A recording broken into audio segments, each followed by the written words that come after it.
Okay, so I am at another point in my Ironman series where I'm doing a sort of annoying guide for most Ironmen, and I think I found a pretty decent way of doing it. So I'm going to do a little guide on Puro-Puro and how I'm doing it. This guide is going to be a very, very quick guide. I'm hoping to keep it very, very quick. So I'm assuming that you know quite a bit about Puro-Puro, but I'm going to whiz through the basics anyway. So the first thing is how to get there and set up. This is my setup. I use full graceful, quest cape, and tormented bracelet and mage's book. I think that helps with the dark glow thingy percent, but I don't know, you don't have to use those. I was using full graceful without tormented and mage's book for a while, and I was doing pretty well anyway.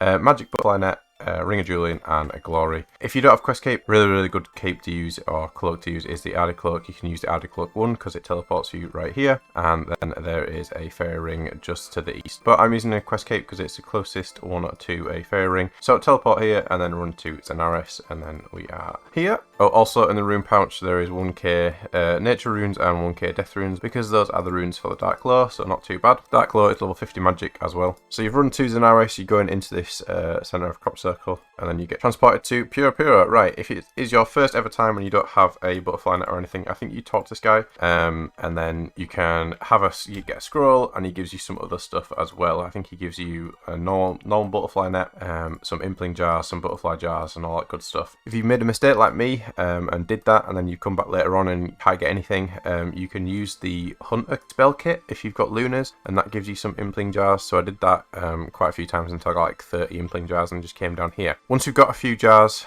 you can come back and trade this guy. I would recommend getting both the butterfly net and jar generator. I'd probably get a jar generator first, then get butterfly net, then you can just keep stocking up on jar generators as and when you need them. To get a jar generator is 3 essence, 2 eclectic implings, and 1 nature. Butterfly net is 3 gourmet, 2 earth, and 1 essence. So once you've got all that and you've teleported down here, I will show you where I go to catch the implings. So this is my typical run. I brought the imps to exchange for a jar generator, so I'm going to trade him, get the generator, and then we're going to move through the wheat if we can find a place to move through, and we're going to go to the spot there which is marked eclectic. I am using Runelight, as you can probably tell. Runelight do have a Puro-Puro plugin. I think it's on the normal client, so you don't have to worry about adding on any extras. You just need to enable it. So if you go in the settings of Runelight, type in Puro-Puro, it should pop up. But if you don't have Runelight, it is just to the west. So there's a eclectic spawn north, east, south, and west, from what Runelight is telling me anyway. And there's normally an eclectic hovering around it. So what you want to do is obviously get quite a lot of jars, fill your inventory with jars, stand near this eclectic spawn. If one comes, you can just catch it like that, and hopefully it'll be the right one and it'll start spawning there. If it's not the right one, you just use your dark lure on the eclectic impling, and then you just stand where you are. You don't have to move, and it comes towards you, and then you can catch it.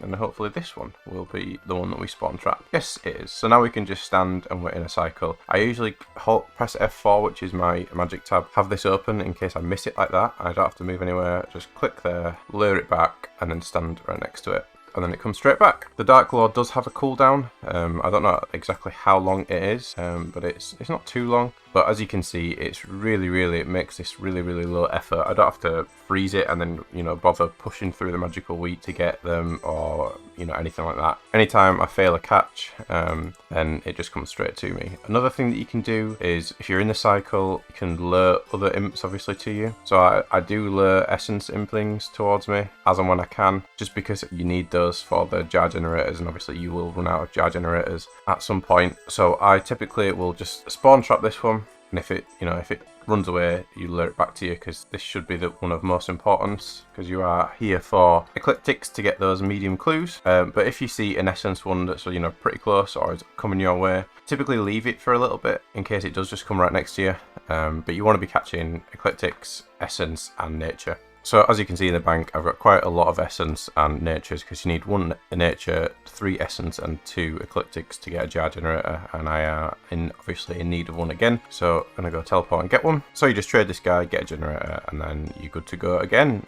So yeah, I hope this guide has helped. I'll just run really quickly through what I've just been through. This is the gear setup, and the inventory setup is just a jar generator, rune pouch with nature runes and death runes, and you're on the RKS spellbook, so you can use the dark glow, which is level 50 magic. Magic boosting armor is pretty decent. If you don't have a quest cape, use Ardy Cloak 1 or more. Come down here, get some free stuff from this guy. If you've not got the free stuff, use the Lunar spellbook and use the hunter generating kit. and then you can get a lot of impling jars from that. I would prioritize jar generator first, then the magic butterfly net, and then you'll just have to make the jar generators after that when you run out of them. But yeah, you stand over at any spot, north, east, south, west, and you just lure the eclectics. If you've got Runelite and you use a plugin, that really helps, because it also shows in your minimap as well. If not, it'll be quite a bit harder. You'd be able to tell which ones are the essence ones, but the eclectics are quite hard to spot if you don't have Runelite, I think. But yeah, I hope this has helped some of you. It definitely helped me. So good luck to all the Ironmen out there who are getting their medium clue grind on, and good luck for those rangers. Thanks for watching, and I will see you in the next video.